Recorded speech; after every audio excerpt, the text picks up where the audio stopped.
Alexandre Sinardi, agora vice do Serra, né, realmente entregou a muitas entidades privadas que visam lucro a educação das nossas crianças. Infelizmente, nossa rede hoje, que não merece isso, é uma rede que está morta. Ela cumpre a tarefa. As crianças vão à escola, a merenda é fornecida com algumas encrencas, o material às vezes é devolvido à população em forma de uniforme, etc. Mas é morno. São Paulo não é referência. Já imaginou? Uma cidade que teve Paulo Freire como um dos seus secretários, imagine, né? Ela não produzir referência hoje dentro do nosso cotidiano. Está por trás disso a ideia de que para os pobres, o mínimo. Para os pobres, a pobreza cultural. Para os pobres, um pouquinho. E o que nós dizemos é que nós defendemos e fizemos, não é que nós defendemos, nós fizemos o oposto disso nos lugares onde a gente esteve.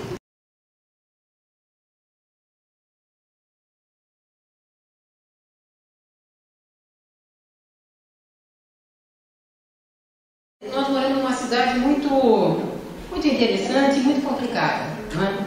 Nessa cidade, nós está sediado também o Conselho Estadual de Educação. E o Conselho Estadual de Educação de São Paulo, que sempre foi um conselho até reacionário, ele efetivamente ficou pior conforme os tempos passaram. E hoje, ele é um quintal do PSDB. Simplesmente uma coisa que nunca havia acontecido na nossa história, apesar de pessoas claramente conservadoras serem historicamente nomeadas. O Paulo Renato nomeou todos os secretários do PSDB e os seus assessores, como se de fato um dos locais importantes para o debate educacional em todo o Estado pudesse simplesmente ter a designação de amigos, no sentido, inclusive, de garantir o que hoje é um problema bastante complexo, que é a prioridade dos privados decidindo a educação. Este conselho e 3 senhoras que nós conhecemos muito bem na área da educação, as professoras Eunice Duran, isso, a histórica assessora do Fernando Henrique, minha colega, ex-colega na Universidade de São Paulo, antropóloga, tá certo? Ela foi assessora desde o Godenberg, e de lá para cá gostou do lugar, não saiu, né? E fala as mesmas coisas, viu, seu Maís, que é um problema. E aí, mais a Guilmar Namo de Mello, conhece essa mocinha? E mais a Tereza Roserley Neubauer da Silva.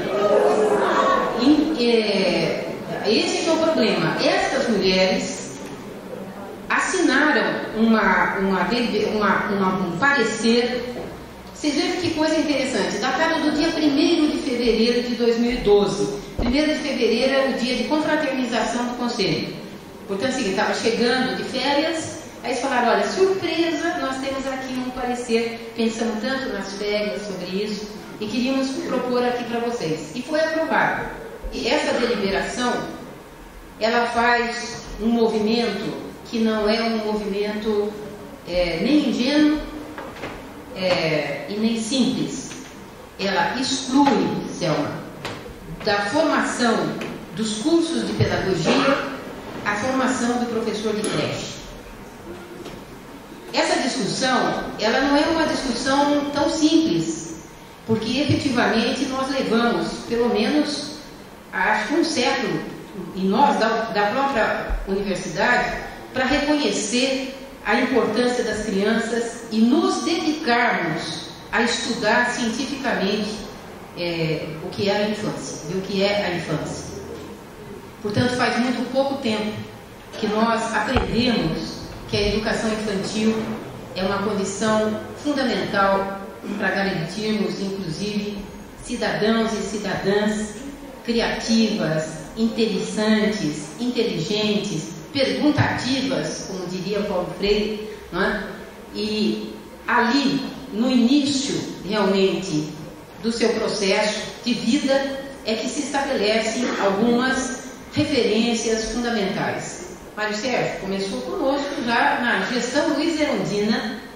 Eu lembro que o Mário Sérgio foi, digamos, contestado, talvez, não, vaiado depois, mas contestado inicialmente pelas nossas queridas companheiras da assistência social, porque nós reivindicávamos já em 93, 94, 95, que as creches fossem para a Secretaria de Educação. E efetivamente, uma amiga nossa em especial, e o debate era intenso naquela época, arguía para o Mário Sérgio: e quem vai limpar a bunda das crianças? Né? Era uma pergunta. O professor não faz isso. E nós falamos: não, nós estamos aprendendo que limpar a bunda de criança é pedagógico. Tem mais, a manipulação de uma criança pequena é uma tarefa educativa. Mas vocês vejam bem, há grupos de resistência que realmente acham que essa função é função talvez de outro profissional, mas não aquele que trabalhe com a questão educacional. Mas quem realiza a educação das crianças pequenas são os municípios. Não é? E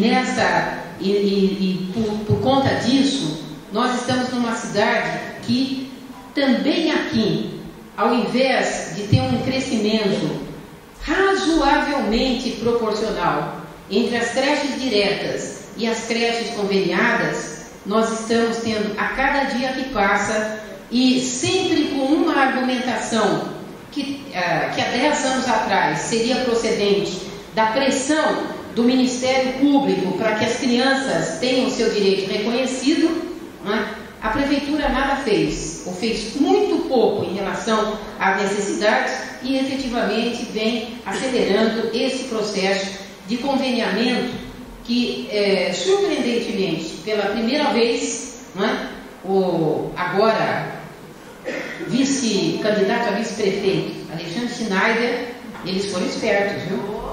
Foram espertos. Alexandre Schneider, agora vice do Serra, né, realmente entregou a muitas entidades privadas que visam lucro a educação das nossas crianças.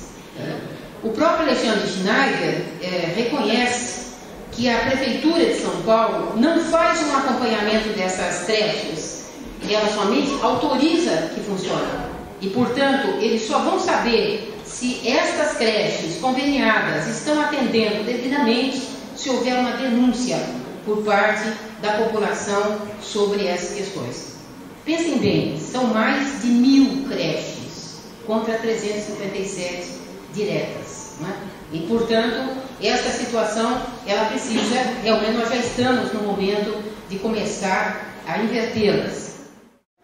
O que importa para valer, na minha opinião, é o compromisso com a transformação social numa perspectiva muito clara, que é a da emancipação das pessoas. Eu tive em 2 regiões, há 2 semanas atrás, na Zona Sul, que aconteceram 2 coisas que para mim são a síntese do que acontece com a política educacional há muito tempo aqui em São Paulo, desde que o pessoal aí assumiu, mas que é uma das piores heranças do que os tucanos fizeram com a educação pública. São 2 coisas simples. Eu estava num centro de criança e adolescente, tinha um menininho super simpático, ele primeiro sentou do meu lado, depois ele me deu um abraço, me deu um beijo e deitou no meu colo. Eu falei, bom, algo está errado aqui, né? A gente sabe disso, o professor sabe rapidinho disso. Aí eu falei, o que aconteceu com ele? E tinha um professor de grafite no fundo da sala, a coordenadora disse para mim, ele adora grafite. Falei, certo, e a escola?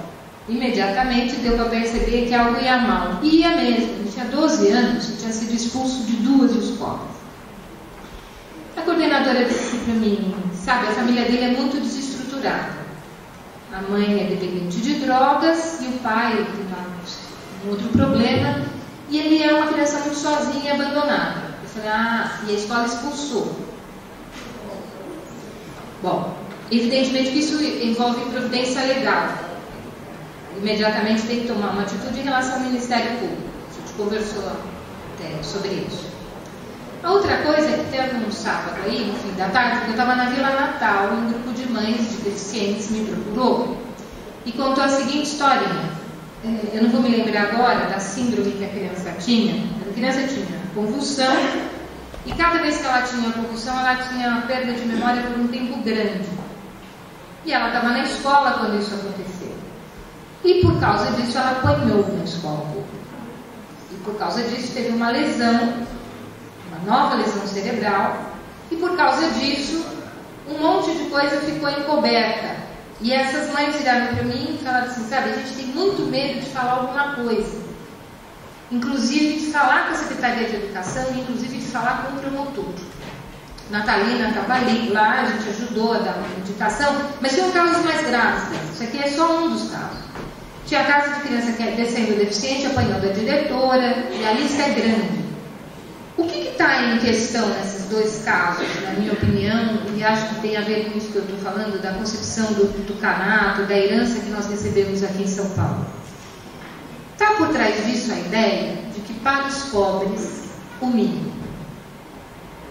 Para os pobres, a pobreza cultural. Para os pobres, um pouquinho.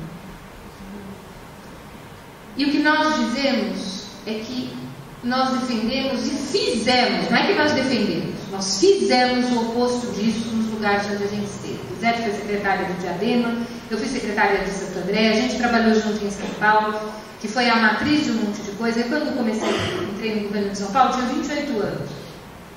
Isso, para a minha formação, foi muito importante. Foi a chance de realizar no plano real um conjunto de coisas que são referência, porque são o oposto disso que eu acabei de falar.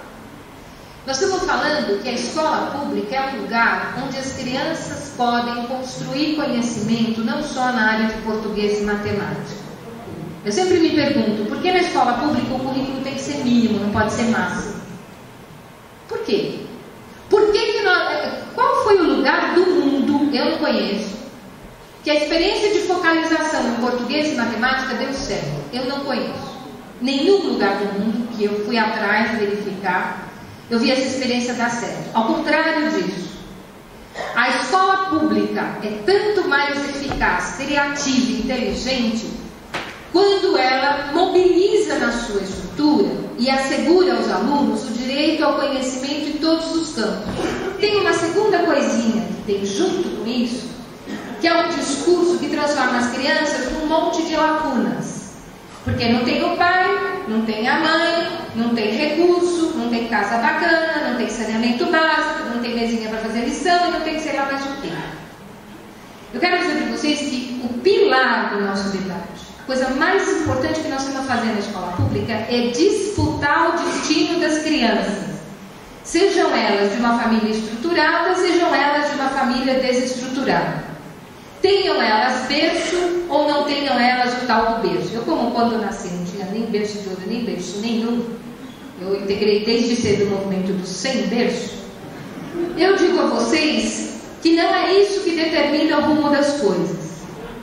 O que determina o rumo das coisas é a experiência da criança. É claro que a família tem importância, mas o destino das pessoas não está determinado pela sua família, porque se fosse assim o mundo não teria saída. Por isso que reunião pedagógica é tão importante, por isso que a lei do piso salarial é tão importante no Brasil.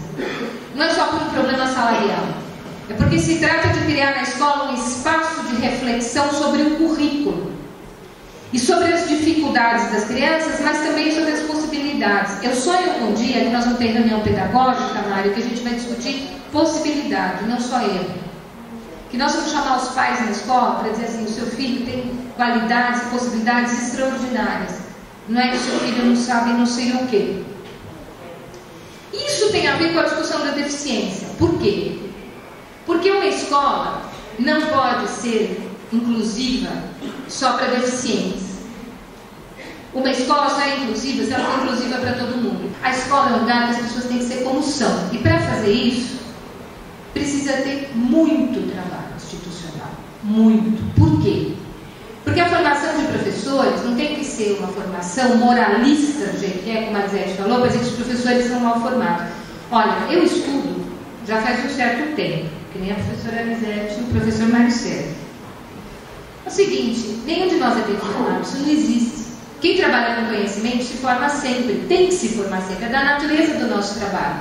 Quem não quer se formar sempre não pode trabalhar com educação, vai fazer outra coisa porque não dá, é nossa vida.